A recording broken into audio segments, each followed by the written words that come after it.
ઉકાઈ ડેમમાંથી તાપી નદીમાં પાણી છોડવામાં આવ્યું છે। કુલ 2 લાખ ક્યુસેક પાણી નદીમાં છોડવાનું શરૂ કરાયું છે। સુરતમાં કોઝવે પરથી નદીના પાણી વહેતા થયા છે। કોઝવે પર 9 મીટરની સપાટીએ પાણી વહેતું થયું। ઉપરવાસમાં ભારે વરસાદથી ડેમમાં પાણીની આવક થઈ છે। વધુ પાણીની આવકને પગલે જાવક શરૂ કરવામાં આવી। કુલ 2 લાખ ક્યુસેક પાણી ધીરે ધીરે કરીને છોડવામાં આવી રહ્યું છે।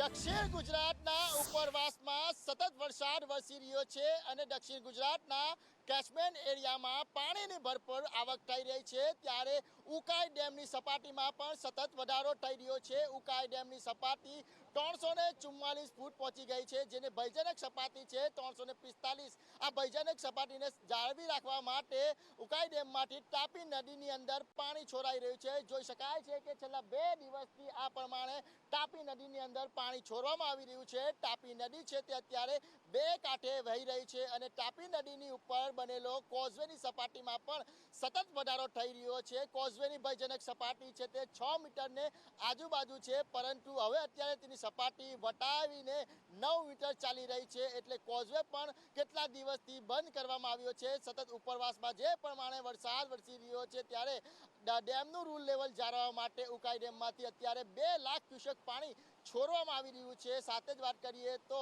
ગઈકાલે પણ 1,33,000 ક્યુસેક પાણી છોડવામાં આવી રહ્યું હતું અને અત્યારે જે પ્રમાણે પાણી છોડવામાં આવી રહ્યું છે, તાપી નદીનો નયનરમ્ય દ્રશ્ય છે તે દેખાઈ રહ્યો છે।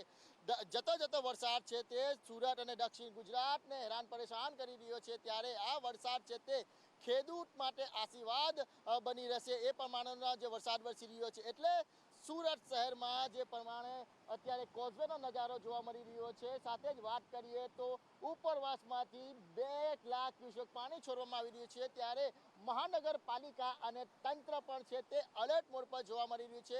નીચાણવાળા વિસ્તાર છે તેમાં પણ ખાસ ધ્યાન આપવામાં આવી રહ્યું છે। ફ્લડ ગેટ છે તેના પર પણ ધ્યાન આપવામાં આવી રહ્યું છે। એટલે દક્ષિણ ગુજરાતમાં મેઘો સતત ધમાકેદાર બેટિંગ કરી રહ્યો છે અને જળાશયો છલકાયા છે, ત્યારે જે ઉકાઈ ડેમ છે તે પણ છલકાયો છે અને તેની ભયજનક સપાટીથી તે માત્ર હવે 1 ફૂટ જ દૂર છે। કેમેરા પર્સન અજીત પટેલ સાથે મનીષ પરમાર, સંદેશ ન્યૂઝ, સુરત।